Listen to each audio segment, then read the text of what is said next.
है आपका जीत आज तक में और आपके साथ मैं हूं ममता सिंह। तो चलिए बढ़ते हैं ताजा तरीन खबरों की ओर। जीत आज तक आपको रखे आगे।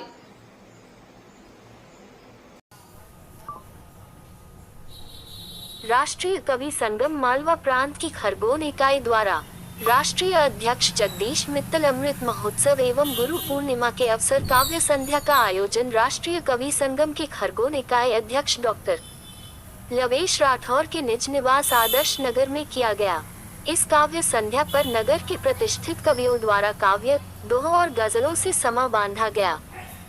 कार्यक्रम की शुरुआत सरस्वती पूजन से हुई। इसके पश्चात मुख्य अतिथि दिलीप करपे को इस वर्ष के प. हरिशंकर तिवारी यात्रा वृतांत संस्मरण विधा में साहित्य सम्मान हेतु चयनित होने पर शाल और श्रीफल देकर सम्मानित किया गया। इसके पश्चात काव्य संध्या का दौर चला। हेमंत बोरिया ने अपनी गजल बुरा हो वक्त तो जाहिर असल किरदार हो इसका, यूं दुनिया देखने में तो भली मालूम होती है, तारांकन सुनाकर वाहवाही बटोरी। मशहूर गजलकार महेश जोशी ने बारिश के मौसम पर अपना शेर जाने कैसे अलग चमकने लगती है। कार्यक्रम का आकर्षण रहे सुप्रसिद्ध गीतकार कांता प्रसाद कमल ने श्रोताओं की मांग पर श्रृंगार रस के साथ साथ अनेक रचनाएं सुनाई। मुक्तक के माध्यम से कांता प्रसाद कमल ने सामाजिक तानोबानों पर व्यंग्य कस। वीरेंद्र दसौंधी ने राष्ट्रीय कवि संगम के राष्ट्रीय अध्यक्ष जगदीश मित्तल के अमृत महोत्सव पर और गुरु पूर्णिमा पर रचना प्रस्तुत की। कार्यक्रम की अध्यक्षता कर रहे डॉक्टर लवेश राठौर ने गुरु पर हर तरफ फरहत की तितली बैठ जाती है, पिता की गोद में जब आके बेटी बैठ जाती है, गजल प्रस्तुत की। संवाददाता हाशिम खत्री।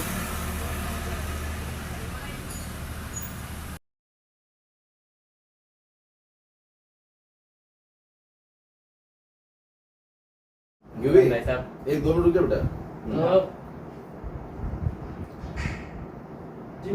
आज सर की पुस्तक का मेरे को वैसे तो पहले ही पता था, लेकिन क्योंकि मैंने भाई साहब को बताया कि मैं थोड़ा सा दूसरी समस्याओं में था, तो जैसे ही भैया का फोन आया कि ऐसा करना है तो मैंने नहीं बिल्कुल पूछने की क्या जरूरत है, क्योंकि बड़ा गर्व का मतलब अच्छा लगता है कि इन जैसे वर्ड की छाया में हम लोग हैं।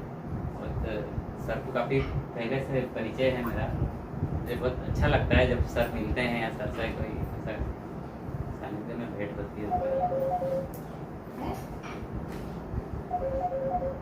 एक मिश्रित माहौल है और मैं लवेश भैया की जीवटता को भी प्रणाम करता हूँ। अभी पिछले कुछ दिनों में जो घटनाक्रम हुआ उसके बाद इस तरह से हाँ, तो एक मैं वहीं से चार पंक्तियाँ मैं क्योंकि नीलेश भैया से मिला तो नहीं कभी, लेकिन उनके बारे में जो मैंने दूसरों से सुना तो मैं चार पंक्तियाँ उनको समर्पित करके फिर अपनी बात करता हूँ। सुनिएगा, नीलेश भैया के लिए चार पंक्तियाँ पढ़ता हूँ। जो न बोला वो सुन लिया उसने, जो न बोला वो सुन लिया उसने, ख्वाब को राही बुन लिया उसने, बाग महका रहा था जो सारा, बाग महका रहा था जो सारा, एक वही फूल चुन लिया उसने, एक वही फूल चुन लिया। चार पंक्तियां और सुनिए। पिछली जो राष्ट्रीय कवि संगम की गोष्ठी हुई थी वो हरी पर्वत कॉलोनी में थी और वो लोकसभा चुनाव से पहले थी। हम लोगों का ये तय हुआ था कि हम जैसे ही चुनाव खत्म होंगे फिर एक गोष्ठी और करेंगे, और हम जिस विचारधारा से आते हैं जिससे थोड़ा बहुत हम लोग कनेक्ट रखते हैं, तो जब परिणाम आए तो उस परिणाम के बाद चार पंक्तियां निकली। आप सुनिएगा, आप पहुंच जाएंगे वहां तक। निवेदन करता हूँ। झूठा विश्वास चुन लिया तुमने, कैसा संतरास चुन लिया तुमने, राम तो आ गए मगर अवध आपकी वनवास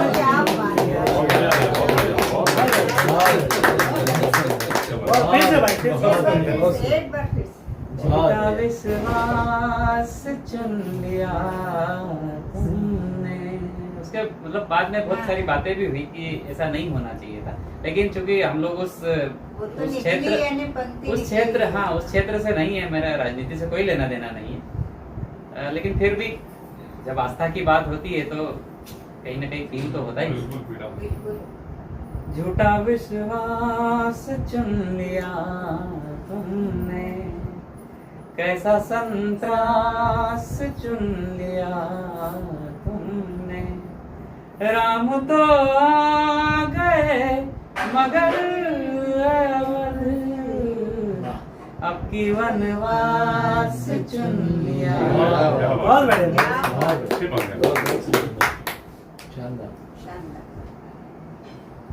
चार पंक्तियां अब मैं मेरी पढ़ता हूँ।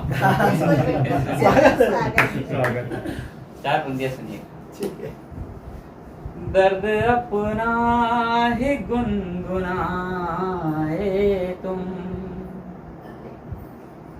इसलिए तो समझना तुम। उसने हमेशा अपनी ही बात करी, मेरा सोचा ही नहीं। दर्द अपना ही गुनगुनाए तुम, इसलिए तो समझना तुमने मुझसे जहान मांगा मगर, तुमने मुझसे जहान मांगा मगर, मुझको मुझसे न मांग पाया। चार पंक्तियां और सुनिए सर, सुनना। एक तरफी नहीं रखी हमने, एक तरफी नहीं रखी हमने, अपनी मर्जी नहीं रखी हमने। शाम सारी चुप रहे, तो जिंदगी मालूम होती है, और बुरा हो वक्त तो जाहिर असल किरदार हो इसका। बुरा हो वक्त तो जाहिर असल किरदार हो इसका, ये दुनिया देखने में तो भली मालूम है। क्या बात है भैया। बुरा हो फिर से भैया। कि बुरा हो वक्त तो जाहिर असल किरदार हो इसका, ये दुनिया देखने में तो भली मालूम है। जिसे मसरूफियत दिन भर की पास आने नहीं देती, जिसे मसरूफियत दिन भर की पास आने नहीं देती, उसी की याद रातों में बड़ी मालूम क्या मसरूफियत दिन भर की पास आने नहीं देती, उसी की याद रातों में बड़ी मालूम होती है। और तुम्हारे साथ गुजरे पहर भी लगते हैं दो पल से, तुम्हारे साथ गुजरे पहर भी लगते हैं दो पल से, तुम्हारे बिन घड़ी भर भी सदी मालूम लगते हैं, तुम्हारे बिन घड़ी भर भी सदी मालूम होती है। बहुत क्या हमका तो मन तो जैसा लगी। तुम्हारे साथ गुजरे पहर भी लगते हैं दो पल से, तुम्हारे बिन घड़ी भर भी सदी मालूम लग होती है। और जरूरत ने उसे बूढ़ा नहीं होने दिया, जरूरत ने उसे बूढ़ा नहीं होने दिया तक, मगर हाथों की अब वो थरथरी मालूम है। जरूरत ने उसे बूढ़ा नहीं होने दिया अब तक, मगर हाथों की अब वो थरथरी मालूम होती है। और चले थे साथ तुम जितना सफर उतना ही रोशन था, चले थे साथ तुम जितना सफर उतना ही रोशन था, कि उसके बाद तो बस तीर की मालूम, उसके बाद तो बस तीर की मालूम होती है। आखिरी कि जमी का खींचना हर शय, वस्तु कि जमी का खींचना हर शय ही है इसका नमूना क्या, कि जमी का खींचना हर शय ही है इसका नमूना क्या, तेरी आंखों में भी तो ग्रेविटी मालूम है। फिर से पढ़ो भैया। जमी का खींचना हर शय ही है इसका नमूना क्या, जमी का खींचना हर शय ही है इसका नमूना क्या, तेरी आंखों में भी तो ग्रेविटी मालूम होती है, हवा गड़बड़ के जो आए वही मालूम होती है, गमों खुशियों से ही तो जिंदगी मालूम है। बहुत बहुत शुक्रिया। और आपके साथ इजाजत हो तो एक तरनूम पढ़ना। हाँ भैया पढ़िए, एक और पढ़िए। एक गीत सुने।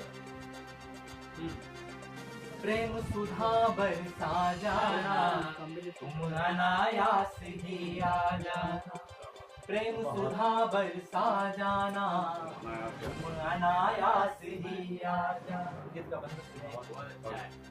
जाग जाग कर सोती जाए जब सुधिया मेरी आंखों में, जब प्रेमी किसी अपने प्रेमिका को याद करता है, प्रेमिका प्रेमी को याद करता है, तो इस समय आता है कि याद करते करते आंखें जब मतलब नींद आ जाती कि जाग जाग कर सोती जाए जब सुधिया मेरी आंखों में, मौन बयारी धीमे धीमे बहता हो मेरी सांसों में, जाग जाग कर सोती जाए जब सुधिया मेरी आंखों में, मौन बयारी धीमे धीमे बहता हो मेरी सांसों में, मध्यम मध्यम चित्र तुम्हारा नयन पटल के।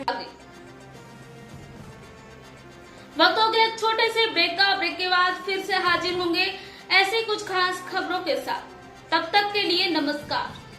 हर खबर की अपडेट पाने के लिए आप हमारे चैनल को सब्सक्राइब करें। धन्यवाद।